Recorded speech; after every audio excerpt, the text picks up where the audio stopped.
Video में हम reflection of light का फुल कॉन्सेप्ट डिस्कस करेंगे फॉर क्लास 10। इस वीडियो में मैं laws of reflection, spherical mirror and types, ray rules, image formation by concave and convex mirror, sign convention, mirror formula and magnification और numerical solve करके आपको बताऊंगा। तो चलिए शुरू करते हैं। फर्स्ट हम डिस्कस करेंगे what is light. Light is a form of energy which enables a person to see an object. Light energy का एक फॉर्म है जिसके वजह से हम किसी ऑब्जेक्ट को देख पाते हैं। पूरी दुनिया में दो तरह के ऑब्जेक्ट होते हैं, एक है लुमिनस ऑब्जेक्ट, दूसरा है नॉन लुमिनस ऑब्जेक्ट। हम इन दोनों ऑब्जेक्ट को देख पाते हैं, लेकिन कुछ कंडीशन है। लुमिनस ऑब्जेक्ट मतलब वो ऑब्जेक्ट जिसकी खुद की लाइट होती है, एग्जाम्पल सन, बल्ब, इनकी खुद की लाइट होती है, तो ये तो हमें हमेशा दिखेंगे। दूसरा है नॉन लुमिनस ऑब्जेक्ट जिसकी खुद की लाइट नहीं होती है, तो ये ऑब्जेक्ट आपको डार्कनेस में नहीं दिखेंगे, ये तभी दिखेंगे जब लाइट होगी। और लाइट के प्रेजेंस में ये क्यों दिखती है? क्योंकि रिफ्लेक्शन ऑफ लाइट होता है। रिफ्लेक्शन का मतलब क्या है? Bounce back. जब लाइट किसी ऑब्जेक्ट से टकरा के वापस लौटती है, that is called reflection of light. जैसे ये चेयर है, ये सन है, सन से लाइट रे आ रही है, ठीक है, इस चेयर पे स्ट्राइक हुई, ठीक है, और ये रिफ्लेक्ट होकर के हमारी आंखों पे पड़ती है। सपोज ये हमारा आईज है, तब हमें नॉन लुमिनस ऑब्जेक्ट दिखता है। नॉन लुमिनस ऑब्जेक्ट तभी दिखेगा जब वहां पे रिफ्लेक्शन ऑफ लाइट होगा। अगर रिफ्लेक्शन ऑफ लाइट नहीं होगा तो आपको चेयर, टेबल डार्क रूम में नहीं दिखेंगे। अब हम लोग लाइट के कुछ प्रॉपर्टीज के बारे में डिस्कस करेंगे। Some properties of light. First property है light does not need a material medium to travel, that is it can travel through vacuum. Light को ट्रैवल करने के लिए किसी मटेरियल मीडियम की जरूरत नहीं होती है। मटेरियल मीडियम का मतलब लाइक एयर, वाटर, ग्लास, मतलब कि किसी मीडियम की जरूरत नहीं होती, वो वैक्यूम में भी ट्रैवल कर सकता है जहां पे एयर भी नहीं होता। Second, speed of light is 3 × 10⁸ metre per second. किसी ऑब्जेक्ट की जो स्पीड है इस लिमिट को क्रॉस नहीं कर सकती। लाइट की स्पीड मैक्सिमम होती है। कोई भी ऑब्जेक्ट, कोई भी plane, fighter plane, jet plane, कोई भी प्लेन इस स्पीड को क्रॉस नहीं कर सकती, इस लिमिट को क्रॉस नहीं कर सकती है। ये मैक्सिमम स्पीड है और ये लाइट की स्पीड है जो कि है 3 × 10⁸ metre per second. Last, light travels in a straight line. Light हमेशा स्ट्रेट लाइन में ट्रेवल करता है जब तक कि उसके सामने कोई ऑब्स्ट्रक्शन नहीं आए। अगर ऑब्स्ट्रक्शन नहीं आएगा तो वो हमेशा क्या करेगा? स्ट्रेट लाइन में ही ट्रेवल करेगा। Now next topic is laws of reflection. Laws of reflection, पहले हम समझते हैं इस वर्ड का मतलब क्या है। रिफ्लेक्शन का मतलब क्या होता है? रिफ्लेक्शन का मतलब होता है बाउंस बैक। Bounce back. अगर कोई ऑब्जेक्ट किसी दूसरे ऑब्जेक्ट से टकरा के वापस लौट जाती है, दैट इज कॉल्ड रिफ्लेक्शन, उसी को कहते हैं बाउंस बैक। अब समझते हैं लॉज ऑफ रिफ्लेक्शन को। मैंने यहाँ पे एक प्लेन मिरर लिया है और इस पर मैं एक लाइट रे स्ट्राइक करा रहा हूँ। ये एक लाइट रे मैंने स्ट्राइक कराया, ये मिरर से टकराया और ये वापस चला गया, मतलब बाउंस बैक हो गया। मतलब यहाँ पे क्या हो रहा है? रिफ्लेक्शन ऑफ लाइट हो रहा है। इस प्लेन मिरर पे मैं एक 90 डिग्री का ये मैं एक लाइन बना रहा हूँ जो कि प्लेन मिरर के साथ 90 डिग्री का एंगल बनाएगा। इसको कहते हैं नॉर्मल। प्लेन मिरर के साथ जो ये लाइन मैंने ड्रॉ करा 90 डिग्री का, इसको कहते हैं नॉर्मल। जो रे स्ट्राइक किया उसको कहते हैं इंसिडेंट रे, मतलब ये है इंसिडेंट रे, इसको शॉर्ट में लिख रहा हूँ मैं आई रे। और जो बाउंस बैक होकर चला गया उसको कहते हैं रिफ्लेक्टेड रे, उसको मैं लिख रहा हूँ आर रे। ठीक है, ये इंसिडेंट रे है, इसको नॉर्मल कहते हैं। इंसिडेंट रे और नॉर्मल, इनके बीच का जो एंगल होता है उसको कहते हैं angle of incidence. The angle between incident ray and normal is called angle of incidence. और नॉर्मल और जो रिफ्लेक्टेड रे है इनके बीच का जो एंगल होता है, ये एंगल जो कहते हैं एंगल ऑफ रिफ्लेक्शन, इसको हम लोग आर से रिप्रेजेंट करते हैं। The angle between reflected ray and normal is called angle of reflection. पहला लॉ है angle of incidence is equal to angle of reflection, मतलब एंगल आई जो है वो एंगल आर के इक्वल होता है। ये है लॉज ऑफ रिफ्लेक्शन का फर्स्ट लॉ। सेकेंड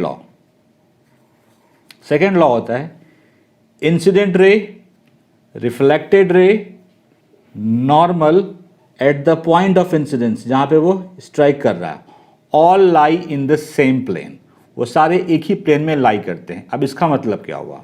अब देखिए, इसका मतलब ये हुआ कि आप इस फिगर को जहां ड्रॉ कर रहे हैं, अगर बोर्ड पे ड्रॉ कर रहे हैं तो उस केस में व्हाइट बोर्ड या ब्लैक बोर्ड ही प्लेन हो गया। इस केस में ये जो पेपर शीट है ये प्लेन है। फर्स्ट लॉ था angle of incidence equal to angle of reflection. Second law है the incident ray, the reflected ray and the normal at the point of incidence are all lie in the same plane. यही है आपका laws of reflection. अब अगर मैं एक question पूछूं आपसे, और दूसरी चीज़, लॉज ऑफ रिफ्लेक्शन जो है वो सिर्फ प्लेन सरफेस के लिए एप्लीकेबल नहीं है, वो कर्व्ड सरफेस के लिए भी एप्लीकेबल है। अब मैं बता देता हूँ आपको। जैसे मैं यहाँ पे कोई मिरर ले रहा हूँ, ठीक है, कर्व्ड मिरर ले रहा हूँ, जो कि मैं आपको आगे पढ़ाऊँगा, ठीक है। इस केस में अगर जैसे मैंने ये इंसिडेंट रे, एक लाइट रे स्ट्राइक कराया, ठीक है, और ये रिफ्लेक्ट होके वापस चला गया,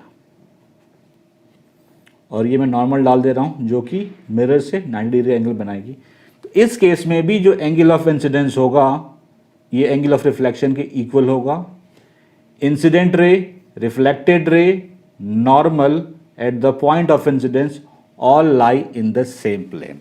इसका मतलब ये हुआ लॉज ऑफ रिफ्लेक्शन सिर्फ प्लेन मिरर के लिए नहीं, प्लेन सरफेस के लिए नहीं, कर्व्ड सरफेस के लिए भी एप्लीकेबल है। और ये क्वेश्चन आपको 2020 में पूछा गया है कि लॉज ऑफ रिफ्लेक्शन सिर्फ प्लेन सरफेस के लिए एप्लीकेबल है या कर्व्ड सरफेस के लिए भी एप्लीकेबल है। तो ये कर्व्ड सरफेस के लिए भी एप्लीकेबल है।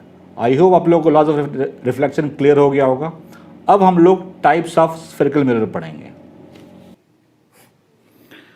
Spherical mirrors. स्फेरिकल मिरर एक स्पेशल टाइप का कर्व्ड मिरर होता है जो किसी हॉलो ग्लास स्फेयर का पार्ट होता है। Spherical mirrors are special types of curved mirror in which the surface of the mirror is a part of hollow glass sphere. Hollow glass sphere का मतलब है वैसा ग्लास स्फेयर जिसके अंदर सिर्फ एयर है, बाकी कुछ नहीं है। हॉलो स्फेयर का मतलब ही होता है कि उसके अंदर सिर्फ एयर हो। जैसे फुटबॉल एक हॉलो स्फेयर है क्योंकि उसके अंदर क्या होता है, सिर्फ हवा होता है।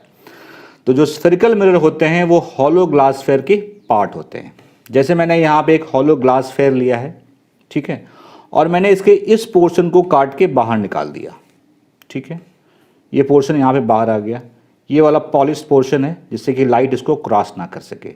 रिफ्लेक्टिंग सरफेस अंदर वाला है, मतलब लाइट यहाँ पे स्ट्राइक करेगी और यहाँ से वापस आ जाएगी। इसका नाम है कॉनकेव मिरर। कॉनकेव मिरर, ठीक है। अब मैं इसको यहाँ से काट देता हूँ, इस पोर्शन को काट देता हूँ, ठीक है। इस केस में ये वाला पोर्शन जो होगा ये पॉलिश्ड होगा। लाइट यहां से रिफ्लेक्ट होगी, ऐसे जाएगा, ऐसे आएगा, ठीक है। ये दूसरा टाइप है स्फेरिकल मिरर का, इसको कहते हैं कॉन्वेक्स मिरर। Convex mirror. तो आपने देखा जो स्फेरिकल मिरर हैं वो क्या हैं, एक हॉलो ग्लास स्फेयर को काट के बनाया जाता है। अब इनके कुछ टर्म्स हैं जैसे pole, centre of curvature, radius of curvature, principal axis, वो हम लोग आगे समझेंगे। थोड़ा सा यहाँ पे आपको ब्रीफ देता हूँ। ये मिरर जिस हॉलो ग्लास स्फेयर को काट के बनाया जाता है उसका जो सेंटर होता है उसको कहते हैं सेंटर ऑफ कर्वेचर, ठीक है। और ये मिरर जिस स्फेयर का पार्ट होता है उसका जो रेडियस होता है उसको कहते हैं रेडियस ऑफ कर्वेचर। ये क्या है, रेडियस ऑफ कर्वेचर। ये सेंटर ऑफ कर्वेचर है, ये रेडियस ऑफ कर्वेचर है। प्रिंसिपल एक्सिस, जो लाइन, अब देखते हैं पोल क्या होता है। पोल जो है वो मिरर का मिड पॉइंट होता है। जैसे ये मिरर है, इसका मिड पॉइंट है तो ये पोल हो गया। ये मिरर था तो ये मिड पॉइंट है तो ये पोल हो गया। प्रिंसिपल एक्सिस वो लाइन है जो पोल और सेंटर ऑफ कर्वेचर से होके पास करती है। तो मैंने आपको बता दिया कि स्फेरिकल मिरर क्या है, कैसे फॉर्म्ड होता है। उसके दो टाइप हैं, एक है कॉनकेव, दूसरा है कॉन्वेक्स। अब जो टर्म मैंने बताया आपको वो मैं आपको डिफाइन कर दे रहा हूं। Spherical mirror terms. फर्स्ट है पोल, पोल को हम लोग, पोल का सिंबल है P, ये क्या है, the mid point of mirror. अगर ऐसे मैंने यहाँ पे एक टाइप ले लिया कॉनकेव मिरर, ठीक है, आप कोई टाइप ले सकते हैं, तो ये क्या हो गया उसका pole, mid point of mirror is called pole. Centre of curvature, इसका सिंबल है C, capital C। Centre of the sphere of which the mirror is a part, जिस हॉलो स्फेयर को काट के बनाया गया है वो मिरर, उसका जो सेंटर होगा that is called centre of curvature. इसका सेंटर ऑफ कर्वेचर यहाँ पे कहीं होगा, क्योंकि अगर इसको ऐसे बढ़ाएंगे आप तो यही इसका स्फेयर, तो यहाँ पे कहीं सेंटर ऑफ कर्वेचर होगा। रेडियस ऑफ कर्वेचर, इसका सिंबल है R। Radius of the sphere of which the mirror is a part, mirror जिस स्फेयर का पार्ट है उसके रेडियस को कहते हैं रेडियस ऑफ कर्वेचर, ठीक है। जिस स्फेयर को काट के बनाया गया मिरर, उसका जो रेडियस होगा that is called radius of curvature. मतलब ये डिस्टेंस जो होता है इसको कहते हैं रेडियस ऑफ कर्वेचर, इसको R से रिप्रेजेंट करते हैं। Principal axis, straight line joining the pole of the mirror to its centre of curvature. Straight line जो पोल और सेंटर ऑफ कर्वेचर से क्रॉस करे, मतलब ये क्या है आपका, ये है principal axis. Principal axis. I hope आपको सारे टर्म भी क्लियर हो गए होंगे। अब आते हैं नेक्स्ट टॉपिक पे, ये focus and focal length of concave and convex mirror. ये मैंने एक कॉनकेव मिरर लिया है, ठीक है, ये इस मिरर का पोल है, ये सेंटर ऑफ कर्वेचर है। कॉनकेव मिरर के केस में ये प्रिंसिपल एक्सिस है। कॉनकेव मिरर के केस में जो लाइट रे प्रिंसिपल एक्सिस के पैरेलल आती है, जैसे ये मैंने लाइट रे लिया प्रिंसिपल एक्सिस के पैरेलल, आफ्टर रिफ्लेक्शन ये एक पॉइंट पे कन्वर्ज होती है, ठीक है। एक दूसरा रे में ले रहा हूँ, ये भी इसी पॉइंट पे कन्वर्ज होगी। ये मैंने थर्ड रे लिया, ये इसी पॉइंट पे कन्वर्ज होगी। तो जब लाइट रे प्रिंसिपल एक्सिस के पैरेलल आती है और आफ्टर रिफ्लेक्शन जिस पॉइंट पे कन्वर्ज होती है वही होता है फोकस ऑफ कॉनकेव मिरर, जिसको हम लोग F से रिप्रेजेंट करते हैं, ठीक है। ये था कॉनकेव मिरर के केस में। अब आते हैं कॉन्वेक्स मिरर के केस में। ये इसका पोल है, ये सेंटर ऑफ कर्वेचर है और ये प्रिंसिपल एक्सिस है।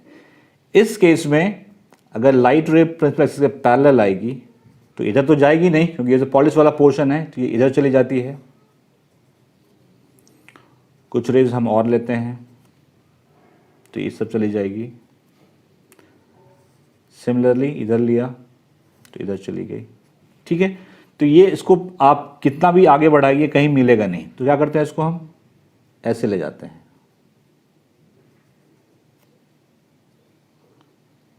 तो कॉन्वेक्स मिरर के केस में प्रिंसिपल एक्सिस के पैरेलल जो लाइट रे आती है वो आफ्टर रिफ्लेक्शन जिस पॉइंट से डाइवर्ज होता हुआ, अब देखिए यहाँ पे आपको डाइवर्ज होता हुआ दिख रहा है लाइट रे, मतलब ये इधर जा रहा है, ये इधर जा रहा है, इधर जा रहा है। तो जिस पॉइंट से डाइवर्ज होता हुआ दिखता है उसको कहते हैं principal focus of convex mirror. तो ये कॉन्वेक्स मिरर का प्रिंसिपल फोकस है और ये कॉनकेव मिरर का प्रिंसिपल फोकस है, ठीक है। इसमें रियल इंटरसेक्शन हो रहा है और इसमें क्या हो रहा है, रियल नहीं है, वर्चुअल है। मतलब कि यहाँ से डाइवर्ज होता हुआ दिखाई दे रहा है और यहाँ पे कन्वर्ज हो रहा है। कन्वर्ज होने की वजह से इसका एक और भी नाम है, इसका नाम है कन्वर्जिंग मिरर। अगर आपको न्यूमेरिकल्स में कॉनकेव मिरर ना दे करके कन्वर्जिंग मिरर दे रहे, इसका मतलब है कि वो कॉनकेव मिरर ही है और आपको वैसे ही सॉल्व करना है। ये कन्वर्जिंग मिरर है और इसका दूसरा नाम है diverging mirror. Diverging mirror, concave mirror का एक नाम क्या है, कन्वर्जिंग मिरर, और कॉन्वेक्स का नाम क्या है, डाइवर्जिंग मिरर। अब इसकी डेफिनेशन देख लेते हैं। The point on the principal axis where rays incident parallel to the principal axis converge, यहाँ पे कन्वर्ज हो रहा है, टू और अपीयर टू डाइवर्ज, यहाँ पे डाइवर्ज होता हुआ दिखाई दे रहा है, from after reflection is called the focus of the spherical mirror. Clear है, एक कॉनकेव के केस में कन्वर्ज होता हुआ दिख रहा है, कॉन्वेक्स मिरर के केस में डाइवर्ज होता हुआ दिख रहा है। Now focal length, focal length को हम लोग स्मॉल एफ से, सिंबल है इसका स्मॉल एफ। पोल और फोकस के बीच का जो डिस्टेंस होता है इसको कहते हैं फोकल लेंथ। ये फोकल लेंथ है कॉनकेव मिरर का और ये फोकल लेंथ है कॉन्वेक्स मिरर का। The distance of the focus from the pole is called the focal length of the spherical mirror. The distance of the focus, तो focus ये है, तो ये डिस्टेंस क्या हो गया, फोकल लेंथ, जिसको हम लोग एफ से रिप्रेजेंट करते हैं। क्लियर है? फोकल लेंथ और रेडियस ऑफ कर्वेचर, इसमें एक होता है रिलेशनशिप, वो क्या होता है वो आगे देखेंगे और एक न्यूमेरिकल्स में सॉल्व करेंगे उस पर based. Relation between focal length and radius of curvature, इसका रिलेशनशिप ये है, F equals to R upon two, focal length radius of curvature का हाफ होता है। ये एक फार्मूला भी है, इस पे बस न्यूमेरिकल भी आते हैं, आप इसको याद कर लीजिए। Focal length of spherical mirror is half of the radius of curvature. ये मैंने एक न्यूमेरिकल लिया है। A concave mirror is made by cutting a portion of hollow glass fair of radius 24 centimetre. एक कॉनकेव मिरर बनाया गया है, एक हॉलो ग्लास फेयर है जिसका रेडियस 24 सेंटीमीटर है, उसको काट करके, मतलब यहाँ पे हमें रेडियस ऑफ कर्वेचर दिया हुआ है 24 सेंटीमीटर, लेकिन ये निगेटिव होगा क्योंकि कॉनकेव मिरर है। ये निगेटिव क्यों होगा वो जब मैं आपको साइन कन्वेंशन बताऊंगा तो क्लियर हो जाएगा। आपको निकालना है फोकल लेंथ, ठीक है? तो फोकल लेंथ का फॉर्मूला क्या होता है, रेडियस ऑफ कर्वेचर बटे 2, हाफ होता है, तो -24 बटे 2, दैट इज -12 सेंटीमीटर। ये माइनस साइन क्यों आएगा ये तब पता चलेगा जब हम साइन कन्वेंशन आगे पढ़ेंगे। अब हम लोग डिस्कस करेंगे रे rules for spherical mirror. Spherical mirror में जो इमेज फॉर्म्ड होता है उसके लिए क्या क्या रूल हैं वो रूल हम समझेंगे। टोटल 4 रूल्स हैं। पहले आते हैं रूल 1 पे। मैंने यहाँ पे कॉनकेव मिरर भी लिया है और कॉन्वेक्स मिरर भी लिया हुआ है। पहला रूल है, अगर लाइट रे प्रिंसिपल एक्सिस के पैरेलल आएगी, ये लाइट रे प्रिंसिपल एक्सिस के पैरेलल है, तो आफ्टर रिफ्लेक्शन ये फोकस से होके जाएगी। ये पहला रूल था। ये था कॉनकेव मिरर के केस में। अब आते हैं कॉन्वेक्स मिरर के केस में। इस केस में भी जो ये प्रिंसिपल एक्सिस है इसके पैरेलल जो लाइट रे आएगी, जैसे ये लाइट रे पैरेलल आई, तो इधर तो जाएगी नहीं, ये क्या हो जाएगी, इस तरफ रिफ्लेक्ट हो जाएगी। तो इसको आगे बढ़ाइए आप। तो कॉन्वेक्स मिरर के केस में क्या होगा कि फोकस से पास करती हुई दिखाई देगी, मतलब अपीयर करेगी, मतलब वो रियली पास नहीं कर रही है। ये तो यहीं से बैक हो गई, हमने इसको आगे बढ़ाया तो फोकस से। इस केस में फोकस से पास करेगी, इस केस में appear to pass through the focus, ऐसा होगा आपको। रूल 2 है, जो लाइट रे फोकस से होके जाएगी आफ्टर रिफ्लेक्शन वो प्रिंसिपल एक्सिस के पैरेलल हो जाएगी। जैसे ये मान लेता हूँ ये फोकस है, इससे एक लाइट रे मैं क्रॉस करा रहा हूँ, ठीक है? तो आफ्टर रिफ्लेक्शन ये क्या होगी, प्रिंसिपल एक्सिस के पैरेलल हो जाएगी। ये सेकेंड रूल था। ये था कॉनकेव मिरर। अब आता है कॉन्वेक्स के केस में, ठीक है? मैं मान लेता हूँ यहाँ कहीं फोकस है, तो जैसे कि ये मैंने रे लिया फोकस के सीधे में, ठीक है? तो आफ्टर रिफ्लेक्शन क्या होगा, ये भी प्रिंसिपल एक्सिस के पैरेलल हो जाएगी। लेकिन इस केस में क्या है, ये तो इसको हमें आगे बढ़ाना पड़ेगा। मतलब इस केस में फोकस से अब पास होती हुई दिख रही है हमें, ठीक है? तो फोकस से जो पास होती हुई दिखेगी आफ्टर रिफ्लेक्शन वो प्रिंसिपल एक्सिस के पैरेलल हो जाएगी। अब आते हैं रूल 3 एंड रूल 4 पे। रूल 3, जो लाइट रे सेंटर ऑफ कर्वेचर से पास करेगी आफ्टर रिफ्लेक्शन वो उसी पाथ पे वापस आ जाएगी। मतलब जैसे ये लाइट रे है, ये सेंटर ऑफ कर्वेचर से पास कर रही है, तो ये वापस इसी पाथ पे वापस चली जाएगी। मतलब जिस पाथ से जाएगी, मतलब ये स्ट्राइक किया तो इसी पाथ पे वो रिफ्लेक्ट होकर वापस आ जाएगी। सिमिलरली इस केस में होगा, ठीक है? जैसे कि हमने यहाँ पे सेंटर ऑफ कर्वेचर के आपको सीधे में लेना है इसको, ठीक है? तो ये इसी पाथ पे वापस चली जाएगी, तो यहाँ पे आपको पीछे बढ़ाना पड़ेगा ये। तो ये क्या हो रहा है कि सेंटर ऑफ कर्वेचर से पास होता हुआ हमें दिख रहा है, यहाँ पे सेंटर ऑफ कर्वेचर से पास हो रहा था। ये थर्ड रूल है। Fourth rule laws of reflection है। देखिए, अगर लाइट रे पोल से होके जा रही है, जैसे पोल पे स्ट्राइक करती है, ठीक है? तो ये सेम एंगल बनाते हुए, ये नॉर्मल की तरह बिहेव करेगा प्रिंसिपल एक्सिस, सेम एंगल बनाते हुए ये रिफ्लेक्ट हो जाएगी। मतलब कि ये एंगल और ये एंगल इक्वल हो जाएंगे। इन केस ऑफ कॉन्वेक्स मिरर, जैसे ये पोल पे स्ट्राइक करती है, तो इस केस में भी ये सेम एंगल बना के वापस लौट जाएगी। मतलब ये एंगल और ये एंगल इक्वल है। तो इमेज फॉर्मेशन के लिए यही 4 रूल हैं। पहला रूल क्या था, जो लाइट रे प्रिंसिपल एक्सिस के पैरेलल आएगी आफ्टर रिफ्लेक्शन फोकस से जाएगी। सेकेंड रूल था, जो लाइट रे फोकस से होके जाएगी आफ्टर रिफ्लेक्शन वो प्रिंसिपल एक्सिस के पैरेलल हो जाएगी या अपीयर ऐसा होता हुआ दिखेगा। थर्ड रूल है, जो सेंटर ऑफ कर्वेचर से लाइट रे जाएगी वो उसी पाथ पे वापस आ जाएगी, ठीक है। और फोर्थ रूल है लॉज ऑफ रिफ्लेक्शन, अगर पोल से होके जाएगी तो ये एंगल और ये एंगल इक्वल एंगल बनाते हुए वो रिफ्लेक्ट हो जाएगी। इस केस में भी यही है। अब देखेंगे हम image formation for concave mirror and convex mirror. By concave mirror total 6 places में ऑब्जेक्ट को रखेंगे हम, और position of image, size of image और नेचर ऑफ इमेज हम निकालेंगे। फर्स्ट रखेंगे हम इन्फिनिटी पे ऑब्जेक्ट को, उसके बाद हम इन्फिनिटी और सेंटर ऑफ कर्वेचर के बीच में रखेंगे ऑब्जेक्ट को। थर्ड हम सेंटर ऑफ कर्वेचर पे रखेंगे। फोर्थ हम सेंटर ऑफ कर्वेचर और फोकस के बीच में रखेंगे ऑब्जेक्ट को। फिफ्थ हम फोकस पे रखेंगे और सिक्स्थ हम फोकस और पोल के बीच में रखेंगे। ये केस फर्स्ट है, इस केस में हम ऑब्जेक्ट को इन्फिनिटी पे रख रहे हैं। अब देखते हैं इमेज कहाँ बनता है और कैसा बनता है, ठीक है। ये ऑब्जेक्ट है, ये मैंने प्रिंसिपल एक्सिस के पैरेलल ये लाइन ड्रॉ करा, तो आफ्टर रिफ्लेक्शन कहाँ जाएगा, रे रूल्स के अकॉर्डिंग फोकस के थ्रू होके जाएगा, ये चला गया। अब यहाँ से लेते हैं, ये भी हम प्रिंसिपल एक्सिस के पैरेलल ले जा रहे हैं, ठीक है। आफ्टर रिफ्लेक्शन कहाँ जाएगा, ये फोकस से होते हुए जाएगा ये। तो जो दो रिफ्लेक्टेड रे जहाँ मिलते हैं इमेज वहीं फॉर्म्ड होता है, मतलब इमेज यहाँ फॉर्म्ड हुआ फोकस पे, ठीक है। तो पोजीशन ऑफ इमेज क्या हुआ, at focus. Size of image, बहुत छोटा इमेज बना है तो लिखेंगे हाईली डिमिनिश्ड, हाईली डिमिनिश्ड, या फिर आप कह सकते हैं पॉइंट साइज इमेज, डिमिनिश्ड।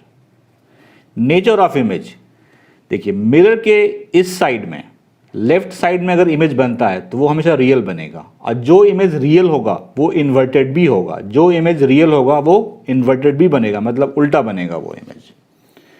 तो नेचर ऑफ इमेज क्या हुआ, real and inverted.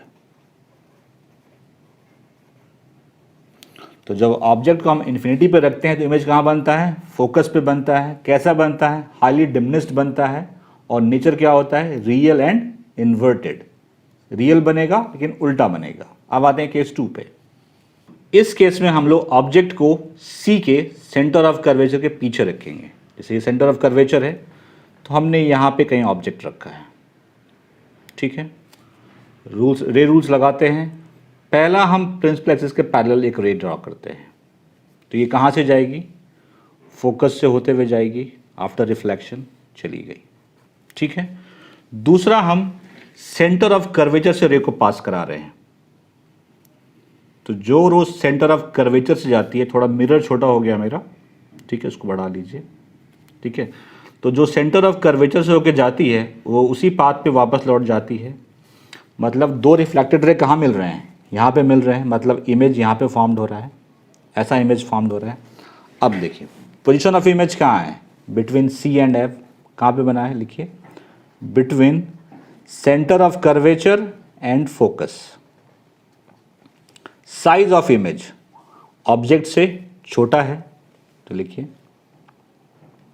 Diminished image, या फिर कह सकते हैं smaller than object, smaller than object, मतलब ऑब्जेक्ट से छोटा बनेगा।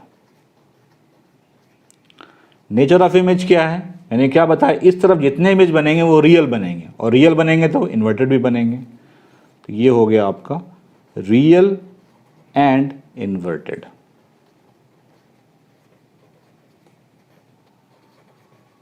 थर्ड केस, वो सेंटर ऑफ कर्वेचर पे रख रहे हैं, ये सेंटर ऑफ कर्वेचर है, यहाँ पे कोई ऑब्जेक्ट है, करते हैं इमेज फॉर्म्ड। फर्स्ट हम एक रे ले रहे हैं प्रिंसिपल एक्सिस के पैरेलल, जो कैसे जाएगा, आफ्टर रिफ्लेक्शन फोकस से होके जाएगा। मेरा हो गया, आप स्केल लेके करेंगे तो बिल्कुल परफेक्ट हो जाएगा। दूसरा मैं फोकस से होकर क्रॉस करा रहा हूं, तो जो लाइट रे फोकस से होके जाती है आफ्टर रिफ्लेक्शन क्या होती है, वो प्रिज्म एक्सिस के पैरेलल हो जाती है, मतलब कि ऐसा कुछ हो जाएगा, ये पैरेलल हो जाएगा ये, ठीक है। तो यहाँ पे इमेज फॉर्म्ड हो रहा है, मतलब ये इमेज है, ठीक है। तो ऑब्जेक्ट सी पे था, इमेज भी सी पे फॉर्म्ड हो रहा है, तो पोजीशन ऑफ इमेज क्या हुआ, at centre of curvature.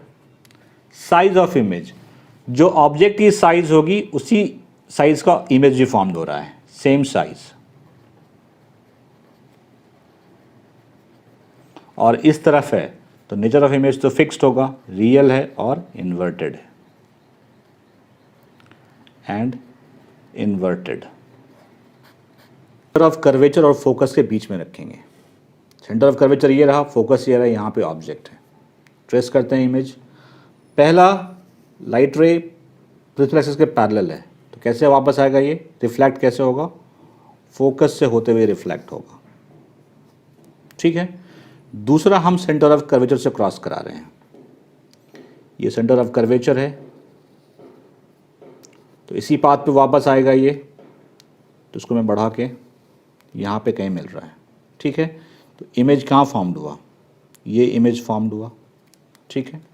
Position of image कहाँ पे बन रहा है, सी के पीछे बन रहा है, तो beyond C. Size of image, magnified image है, ऑब्जेक्ट से बड़ा है इमेज, तो लिखिए मैग्नीफाइड। मैग्नीफाइड बोल सकते हैं या फिर आप बोल सकते हैं larger than object. Nature of image इस साइड में ही है, तो आंख बंद करके लिखिए रियल एंड इन्वर्टेड।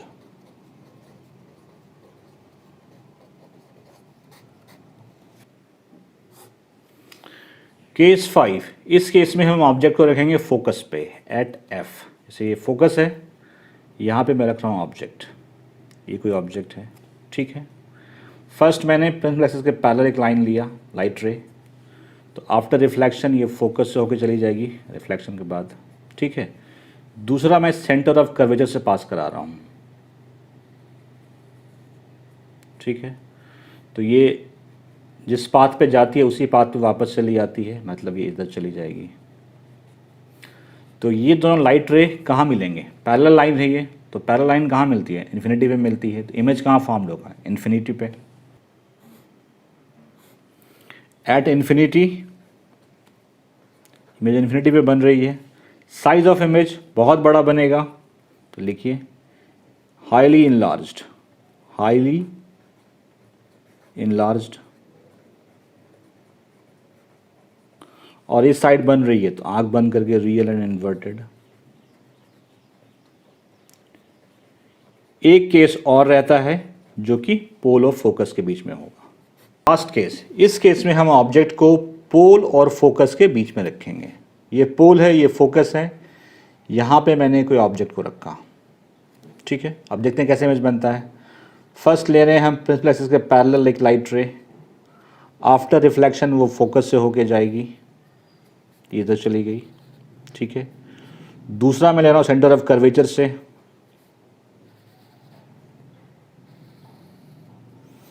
तो ये जैसे गई है उसी पाथ पे वापस लौट आएगी, ठीक है। तो ये इस तरफ जा रही है, ये इस तरफ जा रही है, ठीक है। ये ऐसे फैलते चली जाएगी, कहीं नहीं मिलेगी, तो आपको इसको पीछे ले जाना पड़ेगा।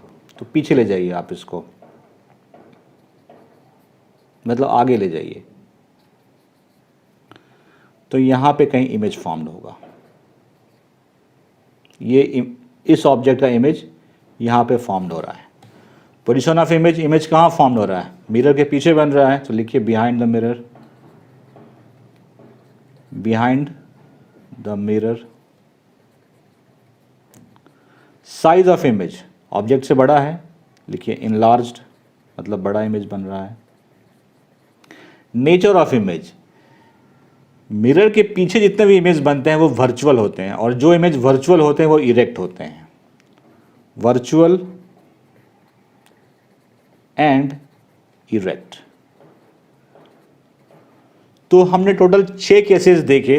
6 केसेस में सिर्फ यही एक केस है जिसमें इमेज जो है मिरर के पीछे बनता है, इनलार्ज्ड होता है और वर्चुअल एंड इरेक्ट होता है, ठीक है। टोटल 6 केसेस थे कॉनकेव मिरर के केस में। अब हम लोग कॉन्वेक्स मिरर के केस में कैसे इमेज फॉर्म्ड होता है वो देखेंगे। कॉन्वेक्स मिरर के केस में ऑब्जेक्ट को हम सिर्फ दो जगह पे रखते हैं, एक रखते हैं इन्फिनिटी पे, दूसरा रखते हैं इन्फिनिटी और पोल के बीच में। अब मैं थोड़ा आपको इन्फिनिटी का कॉन्सेप्ट देता हूँ। इन्फिनिटी क्या होता है? देखिए, इन्फिनिटी जितनी आपकी सोच है, आपकी सोच से आगे अगर मैं कहता हूँ कि मैं यहाँ से 4 किलोमीटर के डिस्टेंस तक देख सकता हूँ, तो 4 किलोमीटर के बाद का जो डिस्टेंस है वो मेरे लिए क्या हो गया? इन्फिनिटी हो गया। अगर मैं बोलूँ कि इन्फाइनाइट नंबर, मतलब मैं जितना बड़ा नंबर सोच सकता हूँ उससे बड़ा नंबर जो होगा वो इन्फिनिटी होगा। यही है इन्फिनिटी की डेफिनेशन। ठीक है, केस फर्स्ट में हम ऑब्जेक्ट को रख रहे हैं इन्फिनिटी पे, देखते हैं इमेज कहाँ फॉर्म्ड होगा। ठीक है, ये ऑब्जेक्ट है, first light ray principal axis के पैरेलल, ये है प्रिंसिपल एक्सिस, इसके पैरेलल है। ठीक है, तो इसके इधर तो नहीं जाएगा, ये क्या हो जाएगा? इस तरफ रिफ्लेक्ट होकर चला जाएगा। दूसरा रे भी मैं प्रिंसिपल एक्सिस के पैरेलल ले रहा हूँ। ठीक है, ये भी इस तरह रिफ्लेक्ट होकर वापस चला जाएगा। तो ये दोनों लाइट रे इधर तो कहीं नहीं मिलेंगे, हमें आगे ले जाना पड़ेगा। ठीक है, मुझे मालूम है कि जो लाइट रे प्रिंसिपल एक्सिस के पैरेलल होती है वो आफ्टर रिफ्लेक्शन या तो फोकस से क्रॉस करती है या फोकस से क्रॉस होती हुई अपीयर होती है। तो ये क्या पॉइंट है? फोकस है, क्योंकि दोनों ही लाइट रे प्रिंसिपल एक्सिस के पैरेलल था। तो इमेज कहाँ फॉर्म्ड हो रहा है? At focus. Position of image at F, focus. Size of image, बहुत छोटा इमेज है, पॉइंट साइज इमेज लिख सकते हैं आप, point sized image. Image right side में बन रहा है, मतलब मिरर के पीछे बन रहा है। ठीक है, तो नेचर ऑफ इमेज क्या होगा? Virtual and erect. जो भी इस तरफ बनेगा वो रियल इन्वर्टेड बनेगा, और जो इस तरफ बनेगा वो वर्चुअल एंड इरेक्ट बनेगा। जो इमेज वर्चुअल होती है वो इरेक्ट होती है, मतलब सीधी होती है। Virtual and erect,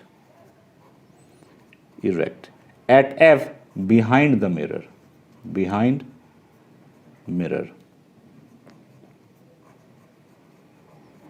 next case, object को इन्फिनिटी और पोल के बीच में रखेंगे। ये पोल है, इधर का इन्फिनिटी है, यहाँ पे ये ऑब्जेक्ट रखा हुआ है। इमेज ड्रॉ करते हैं।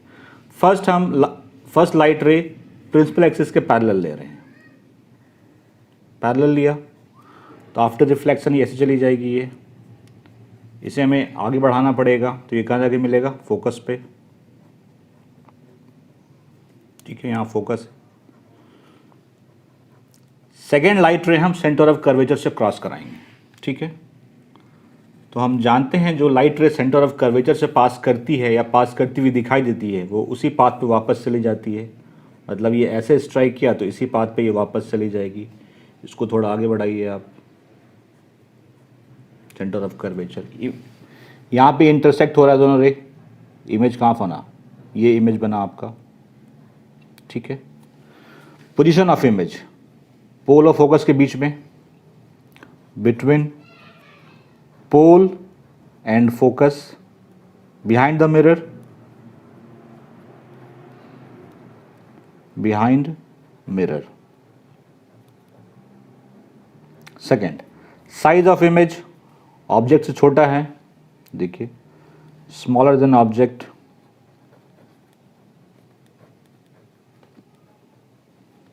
Then object. Nature of image, इस साइड बन रहा है, मतलब मिरर के पीछे बन रहा है, तो virtual and erect, virtual and erect. जब भी इमेज वर्चुअल होगा वो हमेशा सीधा बनेगा, इरेक्ट बनेगा। जब भी इमेज रियल बनेगा वो इन्वर्टेड बनेगा। तो कॉन्वेक्स मिरर के केस में क्या होता है कि इमेज जो होता है वो हमेशा वर्चुअल बनता है, ऑब्जेक्ट से छोटा बनता है, इरेक्ट बनता है। ठीक है, ये था आपको in case of convex mirror. अब हम लोग डिस्कस करेंगे sign convention. Sign convention for spherical mirrors. अब हम लोग देखेंगे इन दोनों केसेस में, कॉनकेव और कॉन्वेक्स केस में, जो डिस्टेंस हम मेजर करते हैं उसमें किसके साथ निगेटिव साइन आएगा और किसके साथ पॉजिटिव साइन आएगा वो समझते हैं। फर्स्ट मैंने लिया कॉनकेव मिरर।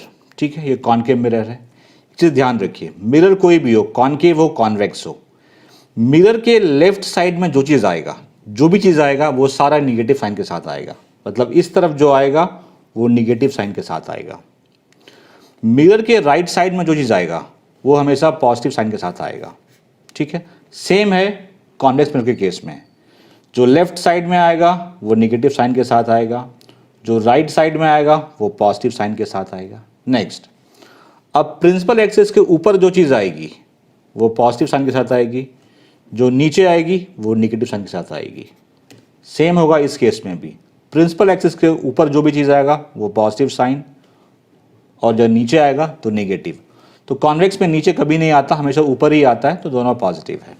ठीक है, इसमें हम मेजर करते हैं object distance, image distance, focal length, radius of curvature. वो सारे डिस्टेंस हम पोल से मेजर करते हैं। ठीक है, जैसे ये ऑब्जेक्ट है तो पोल से इस ऑब्जेक्ट मतलब पोल से लेके यहाँ तक का डिस्टेंस, इसको कहते हैं ऑब्जेक्ट डिस्टेंस। ऑब्जेक्ट डिस्टेंस का सिंबल है यू, यू कहते हैं ऑब्जेक्ट डिस्टेंस। तो यू क्या होगा? निगेटिव। ठीक है, यू हमेशा निगेटिव होता है, चाहे वो कॉनकेव मिरर हो, कॉन्वेक्स मिरर हो, कॉनकेव लेंस हो, कॉन्वेक्स लेंस हो, यू हमेशा क्या होगा? निगेटिव आएगा। क्यों? क्योंकि वो हमेशा लेफ्ट साइड में ही रहेगा, राइट साइड में कभी नहीं आएगा। ठीक है, सेकेंड है इमेज डिस्टेंस, इसका सिंबल है वी। जैसे ये ऑब्जेक्ट है, इसका इमेज अगर यहाँ बना है तो ये डिस्टेंस जो होगा इसको कहते हैं हम लोग इमेज डिस्टेंस, इसका सिंबल होता है वी। फोकल लेंथ आप लोग जानते हैं, पोल और फोकस के बीच का डिस्टेंस होता है फोकल लेंथ। ये क्या है? Concave mirror. तो ये डिस्टेंस अगर फोकल लेंथ है तो ये क्या होगा? निगेटिव या पॉजिटिव? निगेटिव होगा क्योंकि लेफ्ट साइड ऑफ मिरर है। तो कॉनकेव मिरर का फोकल लेंथ जो होता है वो हमेशा क्या होता है? निगेटिव, याद रखिएगा। ठीक है, यू हमेशा निगेटिव होता है, चाहे कोई भी मिरर हो, कोई भी लेंस हो। फोकल लेंथ निगेटिव होता है कॉनकेव मिरर का। कॉन्वेक्स का फोकल लेंथ पॉजिटिव होता है। क्यों? क्योंकि फोकल लेंथ तो ये है, पोल से फोकस के बीच का डिस्टेंस, और ये राइट साइड में आता है, तो इसका फोकल लेंथ हमेशा पॉजिटिव आएगा। ठीक है, यू निगेटिव आएगा और बी डिपेंड करता है किस तरफ आ रहा है, वैसे भी हमेशा इसका पॉजिटिव आता है। अब आते हैं हाइट ऑफ इमेज और हाइट ऑफ ऑब्जेक्ट। ये ऑब्जेक्ट की हाइट है, तो ऑब्जेक्ट की हाइट हमेशा पॉजिटिव होगी। क्यों? क्योंकि वो हमेशा प्रिंसिपल एक्सिस के ऊपर होती है। ठीक है, इसको हम रिप्रेजेंट करते हैं HO से, height of object. Height of object हमेशा क्या होगा? पॉजिटिव होगा। हाइट ऑफ इमेज अगर नीचे की ओर आया तो निगेटिव होगा, और अगर ऊपर बन रहा है जैसे इस केस में तो पॉजिटिव आएगा। इतना ही साइन कन्वेंशन। सिर्फ दो रूल याद रखना है आपको। Anything falling left side of the mirror is taken with negative sign, anything falling right side of the mirror is taken with positive sign. Anything above the principal axis positive sign, anything below principal axis negative sign. Clear है? अब हम लोग देखेंगे mirror formula. Convex mirror, इसका formula है 1/b + 1/u = 1/f। ये numerical solve करने के काम में आते हैं। ठीक है, जहाँ पे b क्या है? इमेज डिस्टेंस, u है ऑब्जेक्ट डिस्टेंस, f है फोकल लेंथ। तो इसमें क्या करते हैं, साइन कन्वेंशन से पहले हम इन तीनों का साइन देख लेते हैं, और फिर इसमें से कोई दो की वैल्यू दी होगी, थर्ड आपको कैलकुलेट करना होगा। ये था mirror formula. Now magnification. Magnification का सिंपली मतलब होता है इमेज की हाइट बटे ऑब्जेक्ट की height, ratio of height of image to the height of object, that is called magnification. जैसे मैंने यहाँ पे कॉनकेव मिरर लिया है, ठीक है, मैं मान लेता हूँ ये ऑब्जेक्ट है और इसकी हाइट है HO। ठीक है, और ये इमेज फॉर्म्ड हो रहा है, इसकी हाइट में मान लेता हूँ HE। तो मैग्निफिकेशन को स्मॉल, उसका सिंबल है small m। Magnification means height of image upon height of object. इसका एक फॉर्मूला और भी है, magnification equals to minus image distance बटे ऑब्जेक्ट डिस्टेंस। अब आप बोलेंगे इनमें से कौन सा फॉर्मूला हम यूज़ करें, वो डिपेंड करता है न्यूमेरिकल में। मैं ये अगर न्यूमेरिकल्स में जो डेटा है उसके अकॉर्डिंग हम फॉर्मूला यूज़ करेंगे। अगर हमें ये डेटा दिया हुआ है तो हम ये यूज़ करेंगे, ये डेटा दिया हुआ है तो हम ये यूज़ करेंगे। अगर दोनों का यूज़ करना है तो हम लोग दोनों ही यूज़ कर लेंगे। ठीक है, m = हाइट ऑफ इमेज। हमने यहाँ पे हाइट ऑफ इमेज क्या माना है? HE। तो यहाँ पे लिखिए HE। हाइट ऑफ ऑब्जेक्ट क्या है? HO equals to minus image distance. Image distance मतलब क्या? v, इसको कहते हैं इमेज डिस्टेंस, बटे ऑब्जेक्ट डिस्टेंस मतलब u। ठीक है, अभी हम लोग कुछ न्यूमेरिकल सॉल्व करेंगे ताकि आपका मिरर फॉर्मूला, साइन कन्वेंशन और मैग्निफिकेशन, इन तीनों का कॉन्सेप्ट बिल्कुल क्लियर हो जाए। क्योंकि फिजिक्स का ये रूल है, अगर आपको न्यूमेरिकल सॉल्व करने नहीं, अगर आपने न्यूमेरिकल सॉल्व नहीं किए तो थ्योरी और कॉन्सेप्ट कभी क्लियर नहीं होगा। अब आते हैं न्यूमेरिकल्स पे। First numerical, find the focal length of a convex mirror whose radius of curvature is 32 centimetre. हमें कॉन्वेक्स मिरर की फोकल लेंथ निकालनी है और उसका रेडियस ऑफ कर्वेचर गिवन है आपको 32 सेंटीमीटर। देखिए सबसे पहला काम करना है आपको फिगर ड्रॉ कर लेना है। कॉन्वेक्स मिरर है, मैंने ड्रॉ कर लिया। क्या दिया हुआ हमें? रेडियस ऑफ कर्वेचर दिया हुआ 32 centimetre. Radius of curvature means pole से लेके, ये है रेडियस ऑफ कर्वेचर, पोल से लेके सेंटर ऑफ कर्वेचर के बीच की दूरी, मतलब ये हमें दिया हुआ है 32 सेंटीमीटर। तो आर क्या होगा? पॉजिटिव होगा निगेटिव होगा? किस तरफ है? मिरर के राइट साइड में है। मैंने बोला है मिरर के राइट साइड में जो कुछ आएगा वो क्या आएगा? पॉजिटिव साइन के साथ आएगा। मतलब आर क्या हो गया? Plus 32 centimetre. फोकल लेंथ जो होता है वो रेडियस कर्वेचर का हाफ होता है, मतलब r/2। तो ये है 32/2, कैंसिल हो गया 16। तो focal length of convex mirror हो गया 16 सेंटीमीटर। तो अगर आप इमेज ड्रॉ कर लेंगे आप न्यूमेरिकल्स का तो बहुत इजीली सॉल्व हो जाएगा। अब आते हैं नेक्स्ट न्यूमेरिकल पे। A concave mirror produces 3 times magnified real image of an object placed at 10 centimeter in front of it. Where is the image located? एक कॉन्केव मिरर है जो कि 3 times मैग्नीफाइड इमेज दे रहा है, मतलब जो ऑब्जेक्ट है उससे 3 times बड़ा इमेज आ रहा है, ठीक है, और इमेज रियल बन रहा है। यहाँ पे लिखा हुआ है रियल इमेज है, और ऑब्जेक्ट को मिरर से 10 सेंटीमीटर के डिस्टेंस पे रखा गया है। Where is the image located? हमें इमेज की पोजीशन बतानी, मतलब हमें वी निकालना है, ठीक है। फिगर मैंने ड्रॉ कर लिया, कॉन्केव मिरर है, ऑब्जेक्ट जो है वो 10 सेंटीमीटर के डिस्टेंस पे है। तो पहला काम क्या हो, हमारा यू मिल गया। यू तो हमेशा निगेटिव होता है, चाहे कुछ भी हो, कॉन्केव मिरर हो, कॉन्केव लेंस हो, कुछ भी हो। तो यू हो गया -10 सेंटीमीटर, ठीक है। दूसरा हमें मैग्नीफिकेशन दिया हुआ है, मैग्नीफिकेशन हमें 3 times दिया हुआ है।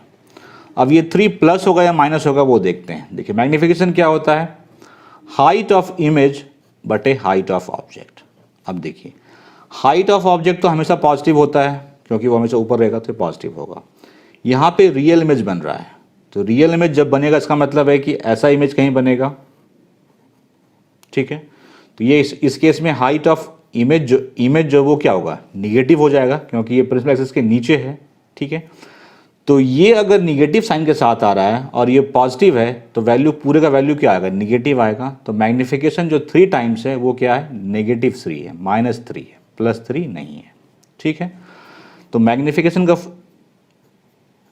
ये m है, m का फॉर्मूला होता है HE/HO और एक होता है -B/U। हमें v निकालना है तो ये फॉर्मूला लगाएंगे हम। तो -3 -B हमें पता नहीं है, -U, U क्या है? -10, -10, ठीक है। ये माइनस कट गया, क्रॉस मल्टीप्लाई कीजिए, V = 10 × -3 दैट इज -30 सेंटीमीटर। तो इमेज कहाँ है? -30 सेंटीमीटर पे, निगेटिव है, इसका मतलब इस साइड में ही है। तो हम क्या लिखेंगे? Image is at 30 centimetre from the mirror, front of the mirror, मतलब कि मिरर से 30 सेंटीमीटर के फ्रंट पे। क्लियर हो गया? अब आता नेक्स्ट क्वेश्चन पे। A convex mirror used for rear view in an automobile has a radius of curvature of 3 metre. If a bus is located at 5 meter from this mirror, find the position, nature and size of the image. एक convex mirror जो rear view के लिए use हो रहा है automobile में, जो side वाला मिरर होता है, उसका रेडियस ऑफ कर्वेचर हमें दिया हुआ है 3 मीटर, ठीक है। और एक बस है जो कि मिरर से 5 मीटर के डिस्टेंस पे है। आपको बताना है इस बस की जो इमेज बनेगी उसकी पोजीशन क्या होगी, उस इमेज का नेचर क्या होगा और इमेज की साइज़ क्या होगी। मैंने ये बना लिया फिगर, ये कॉन्वेक्स मिरर है, ठीक है। बस जो है मिरर से 5 मीटर के डिस्टेंस पे है और इसका रेडियस ऑफ कर्वेचर, मतलब कि ये वाला डिस्टेंस जो है पोल से लेकर सेंटर ऑफ कर्वेचर का, ये हमें दिया हुआ है 3 मीटर, ठीक है। क्या क्या आपको दिया हुआ है? आपको दिया हुआ है ऑब्जेक्ट डिस्टेंस। ऑब्जेक्ट डिस्टेंस क्या होगा? निगेटिव होगा क्योंकि लेफ्ट साइड में है। वैसे भी ऑब्जेक्ट डिस्टेंस हमेशा निगेटिव ही होता है, ठीक है। यू हमें पता है। आर हमें दिया हुआ है, आर दिया हुआ है 3 मीटर। पॉजिटिव का निगेटिव होगा? पॉजिटिव होगा क्योंकि ये राइट साइड में है रेडियस ऑफ कर्वेचर। तो आर है 3 मीटर। तो यहाँ से एफ निकल जाएगा हमारा। फोकल लेंथ क्या होता है? रेडियस ऑफ कर्वेचर बटे 2। तो आर क्या है? 3। तो 3/2 ये एफ हो गया। हमारे पास यू है, एफ है, हमें भी निकालना है। मिरर फॉर्मूला क्या होता है? 1/1/v plus 1/u equals to 1/f। हमें क्या निकालना है? 1/b। यहाँ से क्या हो जाएगा? 1/b equals to 1/f minus 1/u। 1/b को आप एज इट इज रहने दीजिए फिलहाल। 1/f, f है 3/2, तो 1/3/2 क्या हो जाएगा? 2/3 माइनस 1/u, u क्या है? -5, तो 1/-5, माइनस माइनस प्लस कर देता हूँ 5। 3 5 का एलसीएम लीजिए आप। क्या एलसीएम आएगा? 15। 3 से 5 टाइम्स में 5 2 10, 5 से 3 टाइम्स में 3। तो 1/v आया 13/15। तो v क्या हो जाएगा? 15/13। डिवाइड कीजिए, 13 से 1 टाइम में जाएगा 20 हो गया, फिर 1 जाएगा, फिर 5 टाइम्स में जाएगा। मतलब v जो आया वो आया 1.15 मीटर, ठीक है। तो v पॉजिटिव है, इसका मतलब इस तरफ इमेज बन रहा है। इस तरफ इमेज मतलब क्या? वर्चुअल और इरेक्ट बन रहा है। तो हमने पोजीशन निकाल ली, नेचर निकाल ली, अब हमें निकालना है साइज ऑफ द इमेज। तो देखिए, मैग्निफिकेशन होता है हाइट ऑफ इमेज बटे height of object equals to minus image distance बटे ऑब्जेक्ट डिस्टेंस, ठीक है। लिखिए यहाँ पे HE बटे HO। इमेज डिस्टेंस क्या निकाला हमने? 1.15 और ऑब्जेक्ट डिस्टेंस क्या है? -5। क्लियर है? ये माइनस माइनस कैंसिल हो जाएगा। 5 से ये 0.23 आएगा, क्रॉस मल्टीप्लाई कर दीजिए। तो HE बराबर 0.23 इंटू HO, ठीक है। अब मैं आपको आंसर बताता हूँ। पोजीशन क्या है? At 1.15 metre behind the mirror, लिख सकते हैं behind the mirror, behind mirror. Nature क्या होगा? मिरर के पीछे बन रहा है तो कैसा इमेज बनेगा? वर्चुअल और इरेक्ट बनेगा। तो नेचर हो गया virtual and erect. Size of the image, image जो है ऑब्जेक्ट से 0.23 टाइम्स जो भी होगा बिगर होगा, ऑब्जेक्ट के हाइट से 0.23 टाइम्स होगा। तीनों चीज़ निकल गया, पोजीशन निकल गई, नेचर निकल गई और साइज ऑफ द इमेज निकल गया है मैंने। An object 4 centimeter in size is placed at 25 centimeter in front of a concave mirror of focal length 15 centimeter. At what distance from the mirror should a screen be placed in order to obtain a sharp image? Find the nature and the size of the image. एक object है जिसकी height है 4 centimetre, उसको किसी concave mirror से 25 centimetre के distance पर रखा गया है। कह रहा है कि किस मिरर से किस डिस्टेंस पे एक स्क्रीन को रखा जाए ताकि उसका शार्प इमेज बने, और आपको नेचर बताना है इमेज का और इमेज की साइज बतानी है। आपको क्या क्या गिवन है पहले वो लिख लीजिए। आपको ऑब्जेक्ट की हाइट दी हुई है, मतलब HO दिया हुआ है जो कि है 4 सेंटीमीटर। 25 सेंटीमीटर पे रखा हुआ है डिस्टेंस, कॉन्केव मिरर है। कॉन्केव मिरर है तो ये जो ऑब्जेक्ट डिस्टेंस है, ऑब्जेक्ट डिस्टेंस तो हमेशा नेगेटिव होता है, 25 सेंटीमीटर। फोकल लेंथ है, कॉन्केव मिरर का फोकल लेंथ हमेशा नेगेटिव होता है। एब क्या है? -15 सेंटीमीटर। हमें भी निकालना है। तो देखिए, U दिया हुआ है, F दिया हुआ है, लगाते हैं mirror formula. 1/v plus 1/u equals to 1/f। हमें U और F दिया हुआ है तो उसको उधर भेज देते हैं। 1/v equals to 1 by F minus 1 by U, 1 by B, 1 by F मतलब 1 by minus 15 minus 1 by U, U क्या है माइनस 25, तो ये माइनस माइनस प्लस हो जाएगा 1 बाई 25। इसका एलसीएम ले लीजिए, इसका एलसीएम आएगा 75, ठीक है। माइनस 5 टाइम्स में जाएगा -5, 3 टाइम्स में -5 + 3 -2, तो 1 बाई वी क्या हो गया -2/75, ठीक है। यहाँ से v निकाल लीजिए आप, v क्या हो जाएगा रिवर्स हो जाएगा 75 बाई -2, इसको काटेंगे तो ये हो जाएगा -37.5, तो हमारे पास जो v आया है वो है -37.5। तो जो स्क्रीन कहाँ रखेंगे, स्क्रीन रखेंगे हम 37.5 metre in front of the mirror, ताकि मैं स्क्रीन नेचर बताना है। तो अगर आप जो इमेज बन रहा है वो जिस साइड आप मतलब लेफ्ट साइड में इमेज बन रहा है तो रियल और इन्वर्टेड बनेगा। साइज़ निकालनी है। अब देखिए साइज़ के लिए हम क्या करेंगे, मैग्नीफिकेशन लगाएंगे फार्मूला, ये होता है height of image upon height of object equals to -v/u। Height of image हमें पता करना है, हाइट ऑफ ऑब्जेक्ट दिया हुआ है 4 सेंटीमीटर, ठीक है, -v, v क्या है, v आया है -37.5 मतलब ये प्लस हो जाएगा, ये 37.5 माइनस हट गया। u क्या है, u है -25, ठीक। यहाँ से इसको हटा करके यहाँ पे 10 डाल दीजिए, 25 से ये 15 टाइम में कैंसिल हो जाएगा, ठीक है, और 5 से ये 3 टाइम्स में कैंसिल, ये 2 टाइम में कैंसिल, इस 2 से ये 4 कैंसिल हो जाएगा 2 टाइम्स में, तो एच ई क्या हो गया, एच ई हो गया, क्रॉस मल्टीप्लाई कर दीजिए -6 क्योंकि ये -3 है, दैट इज़ -6 सेंटीमीटर।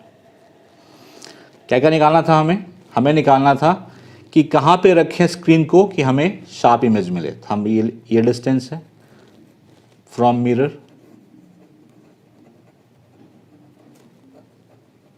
नेचर क्या हुआ रियल एंड इन्वर्टेड, और हाइट ऑफ इमेज क्या है, size of image -6 centimetre. Reflection of light मैं यहीं पे ख़त्म कर रहा हूँ। अगर किसी टॉपिक में कोई डाउट है आपको कमेंट सेक्शन में पूछिए, आपको रिप्लाई ज़रूर मिलेगा। वीडियो अच्छा लगा लाइक शेयर ज़रूर कीजिए। इसके पार्ट 2 में मैं रिफ्लेक्शन ऑफ लाइट कंप्लीट करूँगा और जितने न्यूमेरिकल्स हैं सॉल्व अनसॉल्व वो भी सॉल्व करूँगा। Thank you very much.